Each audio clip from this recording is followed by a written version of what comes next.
Hi, everyone. Welcome to the Stat Central monthly seminar. This is the first one for the year. I'm going to be speaking to you today.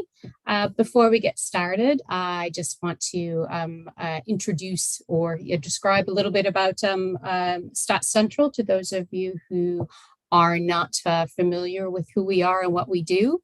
We're a unit in the Mark Wainwright Analytical Center, and we are charged with helping researchers across the university with their research design and statistical analysis issues. So we give advice to HDR students and researchers on all aspects of their research. We also can be contracted out for larger projects. So if you have a grant and are ready to do some data analysis, but you'd like to hire some expertise, we may be available to help you with that. And we also have a partner school program where each of us is associated with a particular unit or school within the university, and we provide extra help and support and training for the members of that school or unit. So we do all of those things, plus we do these monthly seminars, and we have a set of short courses on very basic research design and statistics topics to help you get going so you feel more comfortable doing your research.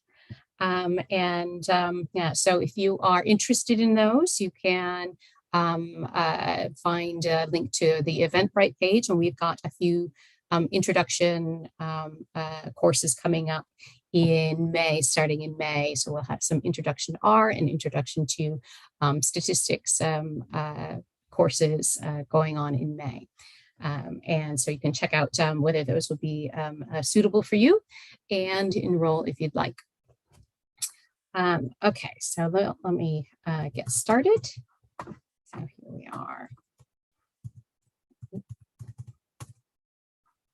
I'm going to share.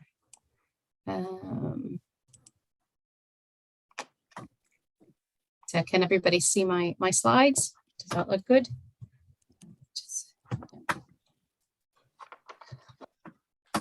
Okay.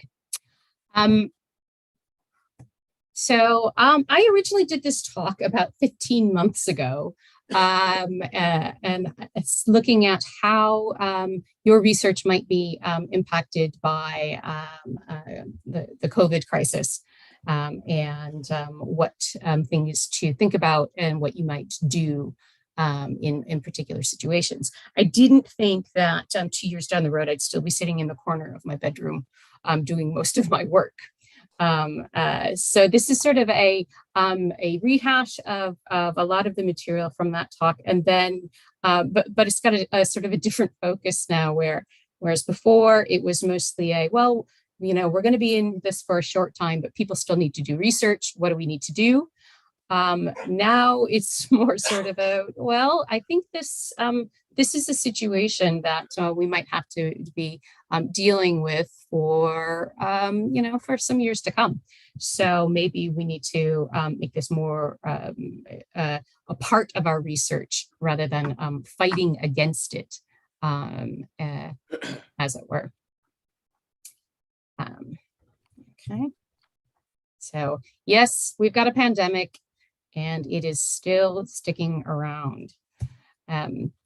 So it's definitely resulted in a bunch of changes. So first of all, where we work, as I mentioned, I'm still sitting in the corner of my bedroom, and I work the vast majority of time. I work remotely, and most of the people I speak with via video. And in fact, in the last 9 months, the last time or the first time that I went back to my office was Monday. So it's been a long time since I've actually seen the people that I work with. It also sort of changed who we work with. Maybe people are not quite so available anymore, or maybe the people that we are working with are much farther away than we might have been working with before. And of course, capacity limits and social distancing has really changed the kind of work we as researchers can do, particularly if you are used to collecting data or with people in the same room.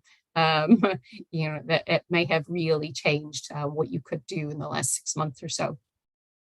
And there are some other changes. So who got a pandemic puppy or kitten? I wish I could have you put pet pics in our chat. Unfortunately, our chat doesn't allow that, but I would really, that would be really great to see your pandemic puppies and kittens. How does it impact on research? So obviously, there was so much in our regular lives that were changed. It can't help but have impacted how we do our research.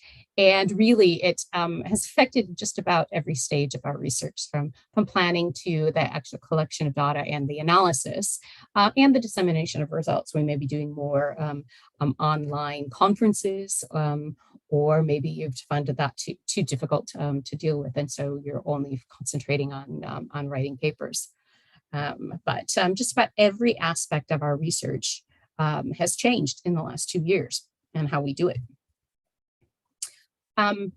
So if you were planning a study, and this is particularly important for students who have a very limited time in which to do a study, so planning it and conducting it and writing it up, you may have decided because of the last 2 years that actually collecting data in person is not for you.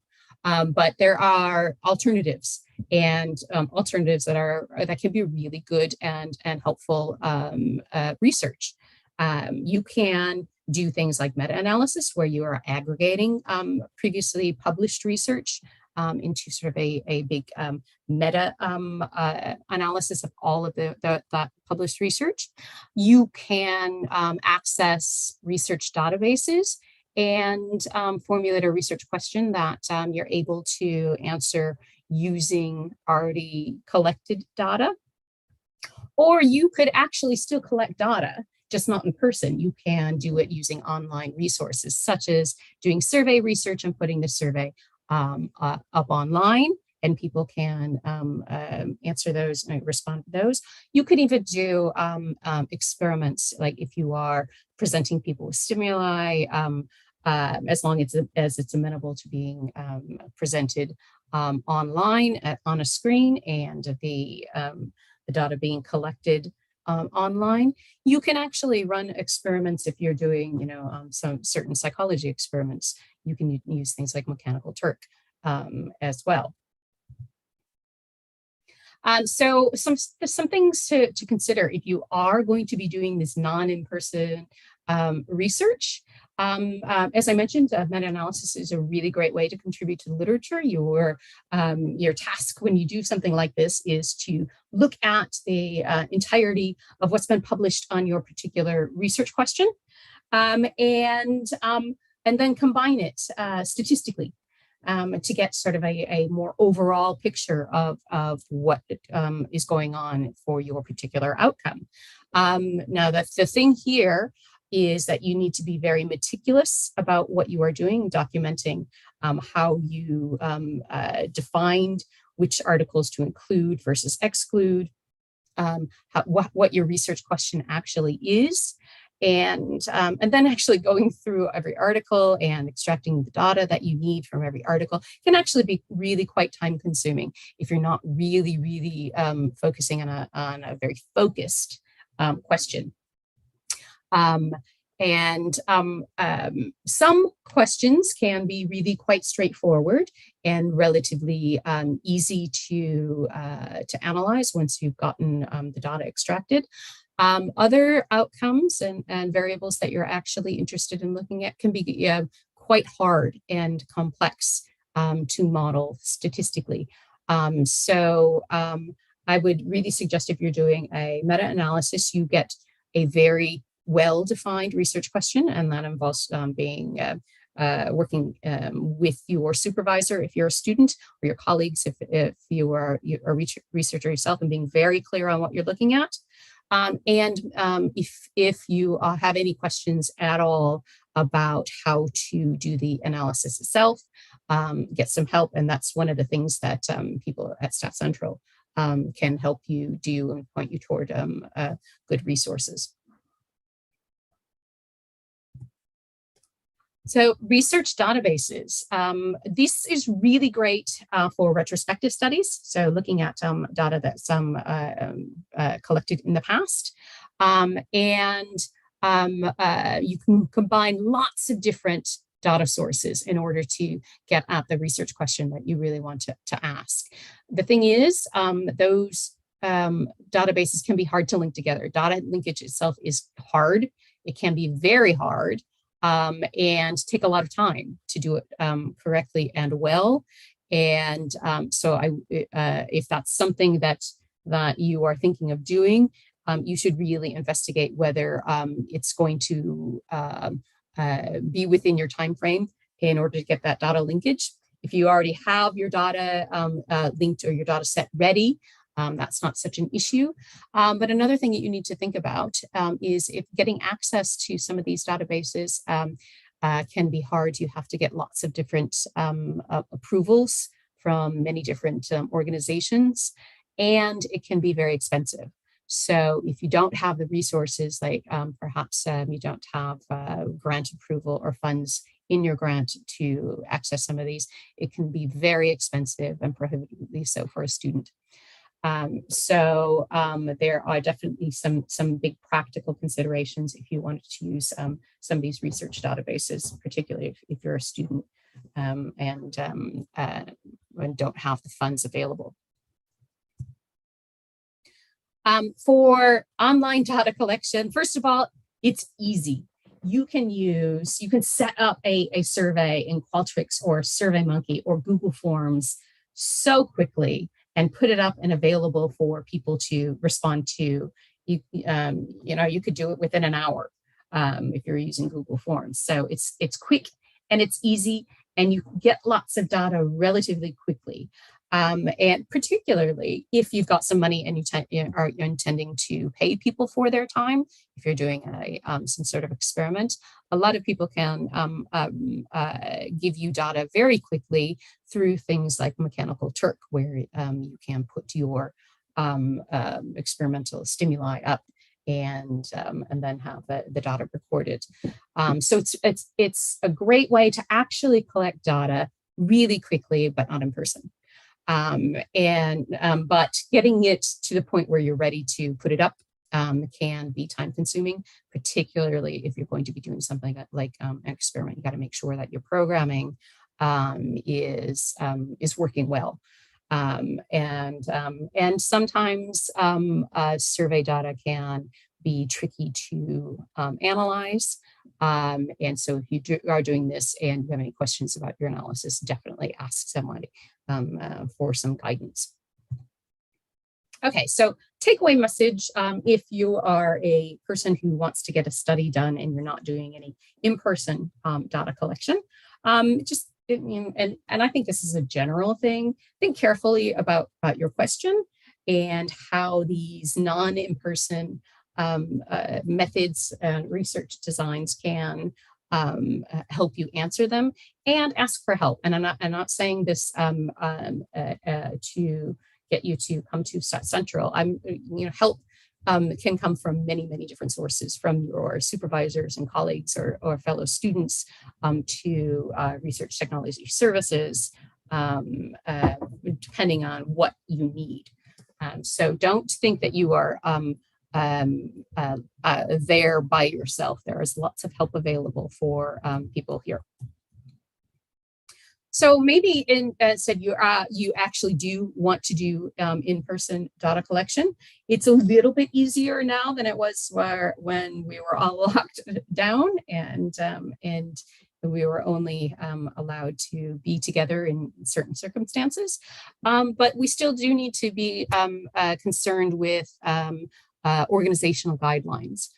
So we need to make sure that we are adhering to UNSW guidelines if you're a UNSW researcher, or if you are working in the hospital, make sure that you are following their guidelines.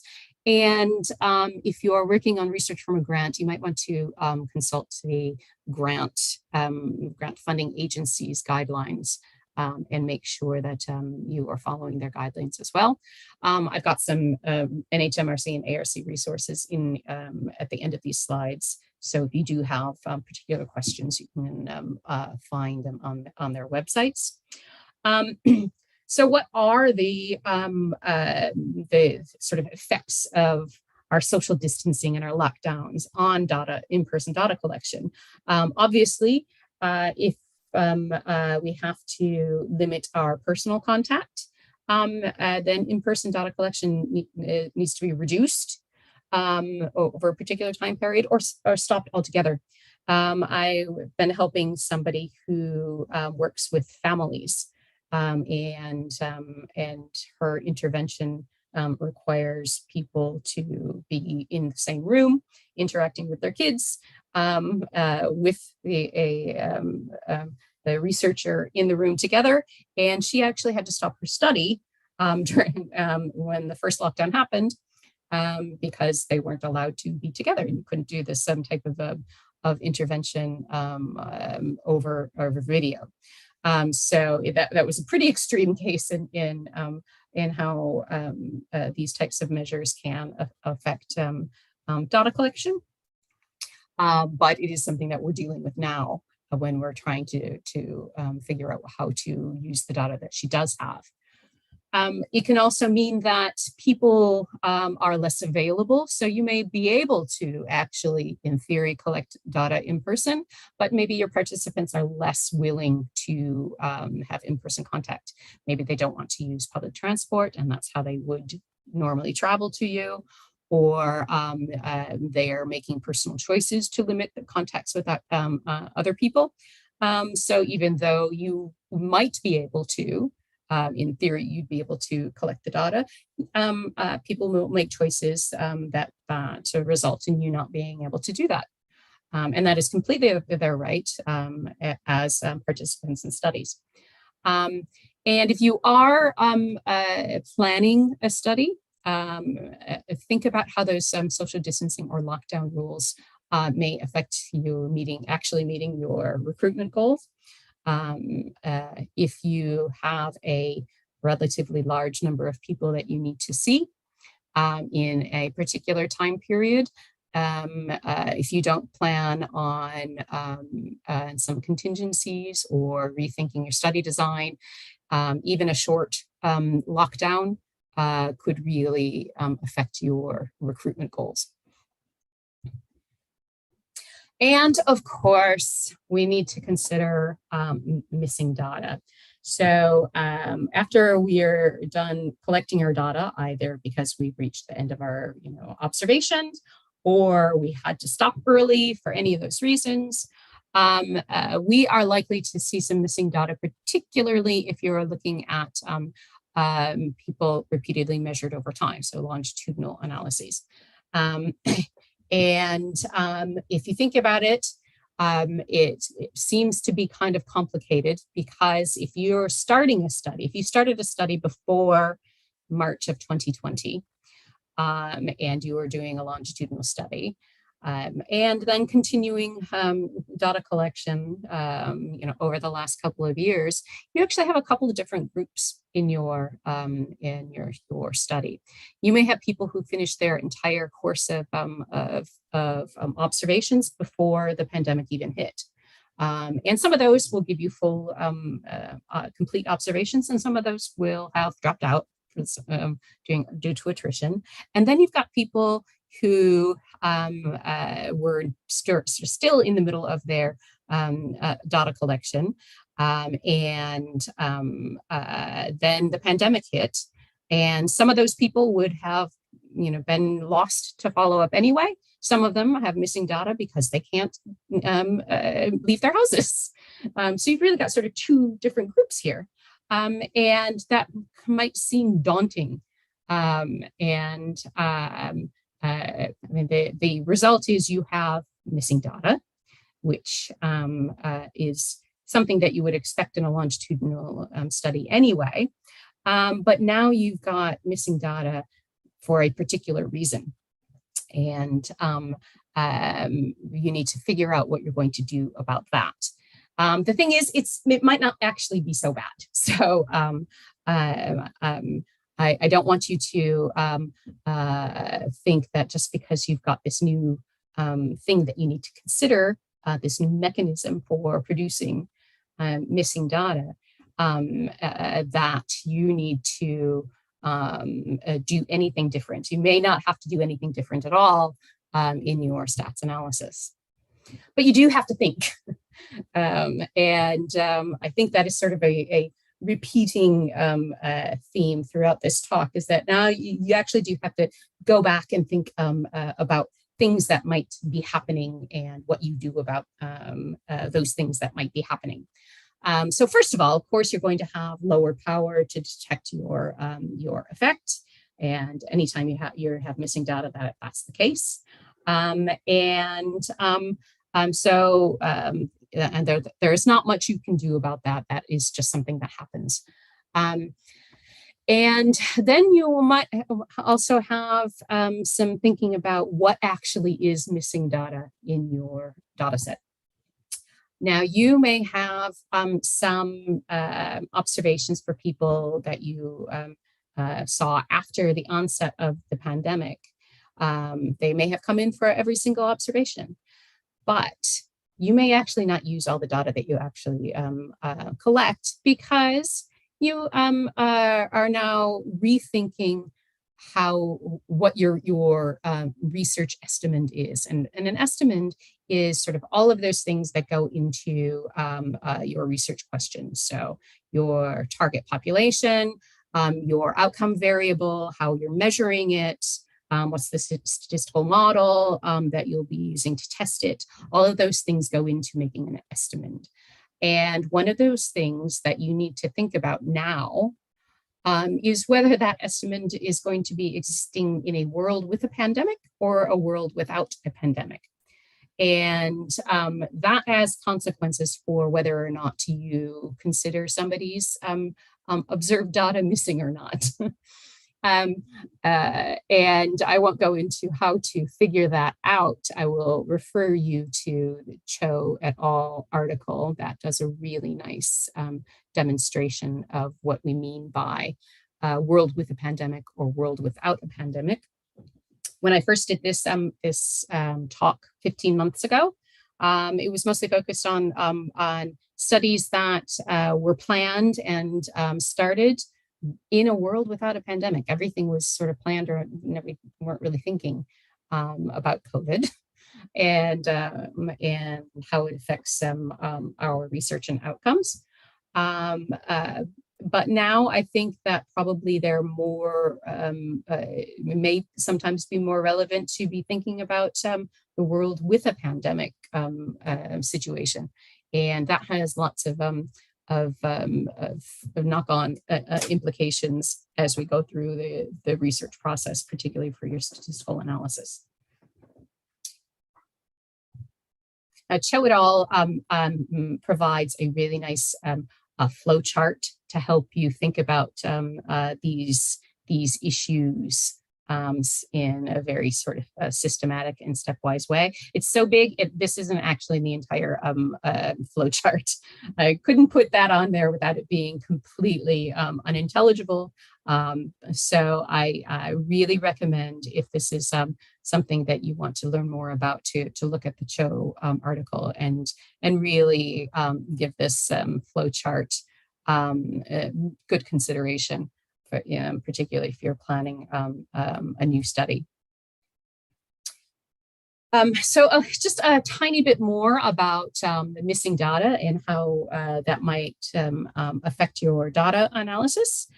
So now we have some reason, particularly for those studies that have the data that was finished collecting before and during the pandemic, we have a reason for a lot, a good deal of missing data, which is the pandemic.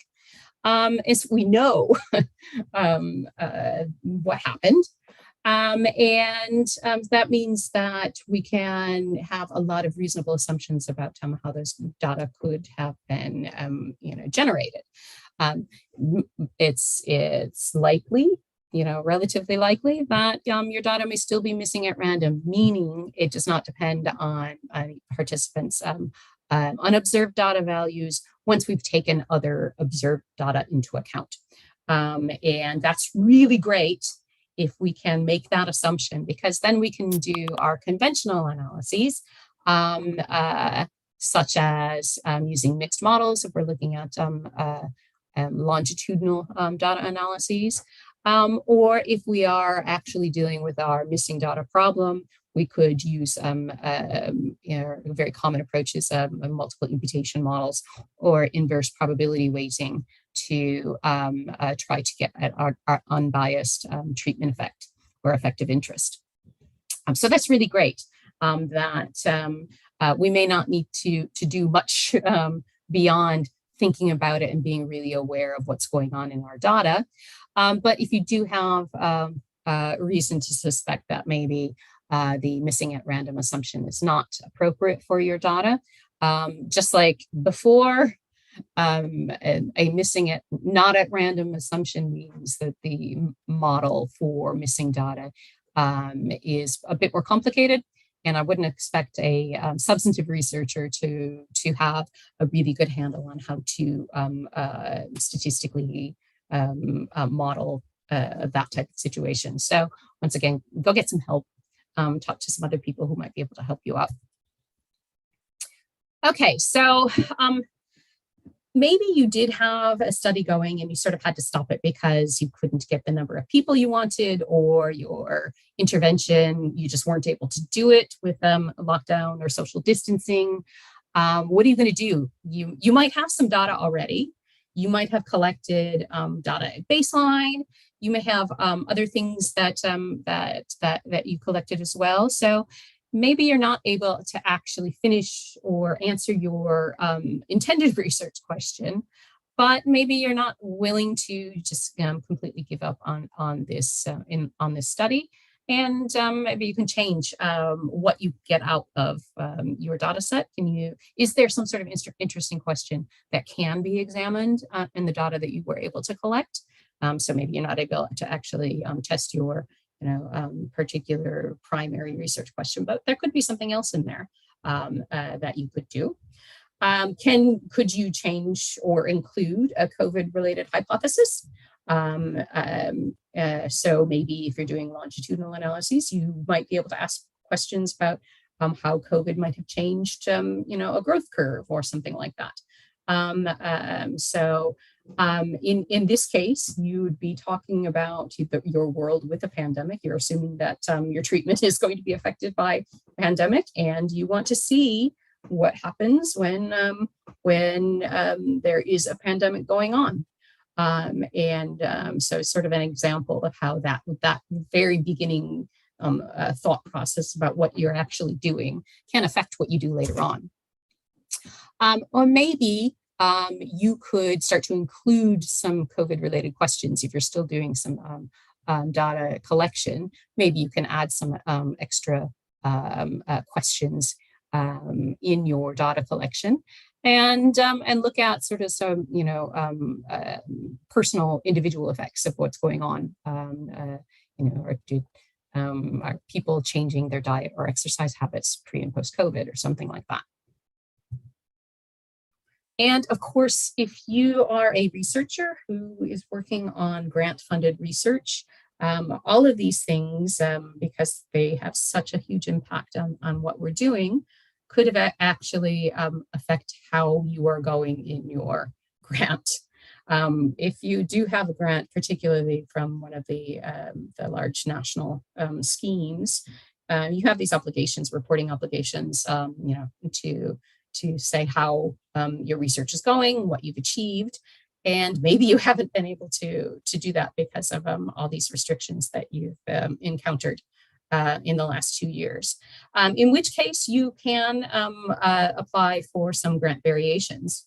And those are some major changes to your grant. So maybe you're able to start a little bit later.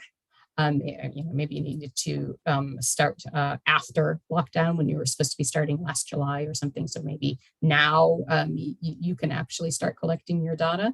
You might need to register a grant variation for something like that. Maybe you're changing your research plan because of COVID-related events or factors, and you're not able to do your previously planned studies, or maybe the chief investigators have to change because people decided to move, or maybe they decided to move home or whatever. Anyway, they're not available, and there's a change in the chief investigator panel. So these are all variations that you can register with your granting agency. And the Grants Management Office can help you with those things if that's an issue for you. Okay, so once again, we go back to thinking about your research. If you are planning new research, and this could be your 4th year study, or maybe you are planning to do a grant submission, then I am suggesting that COVID-related factors be part of your planning process. So rather than having to retroactively go back and go, oh God, I didn't think about these things before, but this stuff has happened. Now what do I do? If you can reasonably think back about what's gone on for researchers in the last couple of years, maybe you can put into your planned projects things, contingency plans, different definitions of particular things to help avoid this sort of retroactive having to change research plans that a lot of us have had to do. So in future planning, maybe you can think about a target population. If another big Omicron wave or something like it happens, what if it affects your target population? Who are the people that you're going to be able to reach? And is a COVID infection going to affect that population? And depending on what you're studying, this may or may not be a critical thing for your study. But if it is important and you don't address it, you are seriously risking biased estimates and the generalizability of your study. So this is a pretty important thing when you are planning, now that we know what we might be dealing with going forward. You can also really think about your primary variable and how you're going to be testing that or your effect. Maybe try to choose a variable that you are feeling relatively sure that you can reliably measure if there are some sort of COVID restrictions or effects going on during your data analysis or data collection. So for example, if you're doing a longitudinal study and you think that you want to measure something 3 years after entering the study, 3 years may seem like a long time, and it might make you nervous to have to wait that long, because who knows what's going to happen in 3 years. Is it okay instead to make your primary outcome the 12-month measure? And sometimes that will be okay, and sometimes it won't, because maybe it takes a while for effects to sort of show up well. But if there is a way that you can use some sort of surrogate for some sort of your treatment effect, that might help you avoid having to change things later on. Also, be really clear about your definitions of your treatments. Now, you might include in your inclusion and exclusion criteria specific things about COVID treatment or infection. You may say something like, it may not actually change your research design, but you may say that your intervention arm is treatment X plus whatever COVID treatments that these people are receiving, and your control group is the conventional treatment plus whatever COVID treatment these people are receiving. I don't want to give the impression that this is only relevant for people doing health or medical research. This might be, maybe you are looking at consumer behavior. And I think that we've seen in the last 2 years that consumer behavior has changed quite a bit due to lockdowns and social distancing and hanging out at home. So just because I've given, the COVID treatment example here does not mean that it's not relevant to you if you're doing some sort of, economics type of research. And finally, you can come up with a few possible intercurrent events. And intercurrent events are events like a pandemic popping up and maybe affecting your intervention or outcome variables. What are you going to do if we've got another extended lockdown? Are you able to pause your data collection? Are you going to stop? Or are you going to keep going and just hope for the best in getting as many people as you can? Or, maybe you are working on a study actually involving COVID patients. What if there's a cure? That's really going to change what you're going to do. So maybe you think about how that might change your study. Just less than 2 weeks ago, Van Lacker uploaded a preprint of an article to arXiv that has a really nice couple of demonstrations about things to think about in different under different assumptions for a hypothetical study. So I encourage you to check out that paper. It gets a little bit technical, but it's not too bad. It's not too bad, and you can probably understand what they're saying if you don't particularly understand some of the mathematical notation. And I want to remind you that COVID itself is a research opportunity, and there are funding opportunities. I think next week, the MRFF scheme for coronavirus research response closes. So if that's something that you're interested in, you probably already know that. But just to let you know that, yeah, there are big national opportunities for actual COVID-directed research rather than research that may be COVID impacted. And there are a couple others that I just saw that are available right now that maybe could be directly COVID related. One is the RNA clinical trial enabling infrastructure scheme. And then there's one that looks at effectiveness of acute care, which may be relevant in a COVID context. Okay, so as I mentioned, the thing that we should do when we're considering how COVID affects our research is think. We need to think about what it is we actually want to study and how we're going to do it. Are we going to assume a COVID-free world?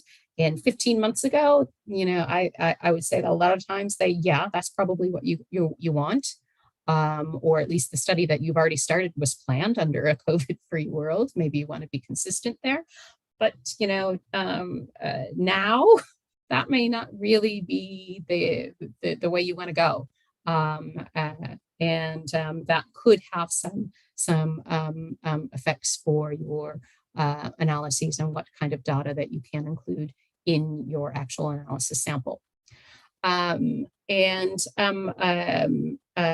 If you have any uncertainty about any of these things, there are people around to help you figure it out, or to at least talk things through so that you can make a good decision about what you want to do. They range from talking with your supervisor, particularly if you're a student, or having chats with your colleagues, talking with the grants management office if you need help with particular grant processes, or getting some advice on your appropriate analyses if you're trying to figure out what to do to analyze your data. So get help, you're not alone. Thank you very much. And then I have a bunch of references here. We'll put these slides up for you so you'll be able to access those references very shortly.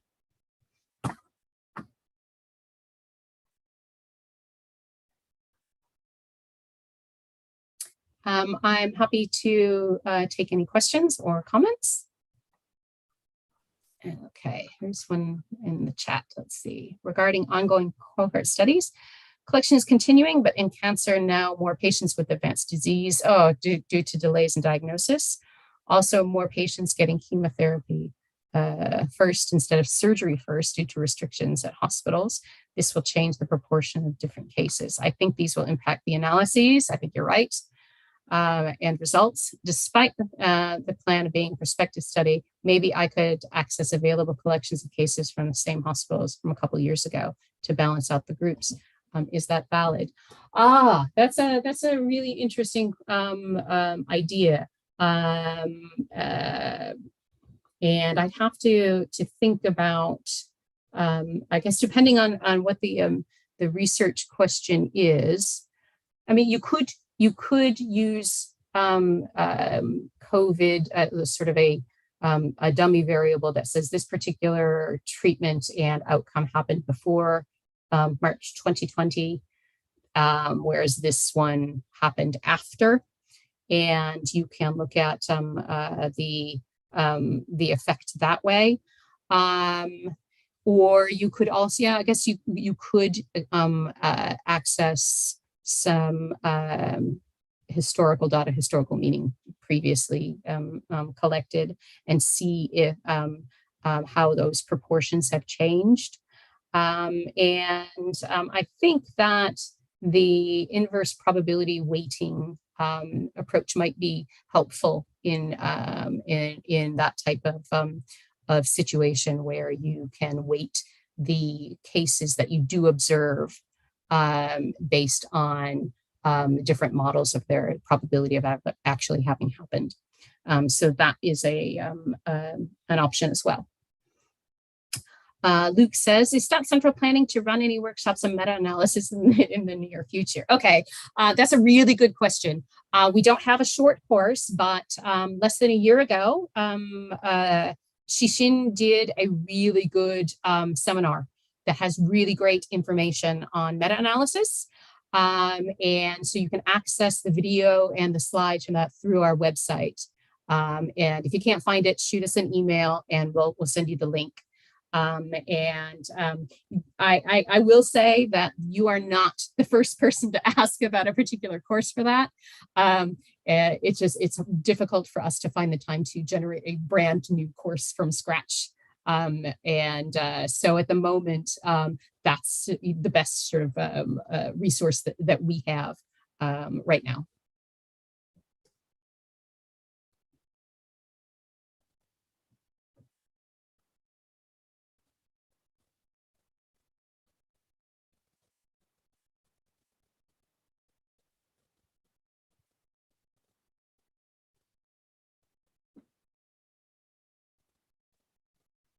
Okay, if there aren't any other questions, thank you so much for spending some time here this afternoon, and we will release the topic for the next monthly seminar shortly, and so that should be happening in 3 or 4 weeks in March. So thank you so much for attending.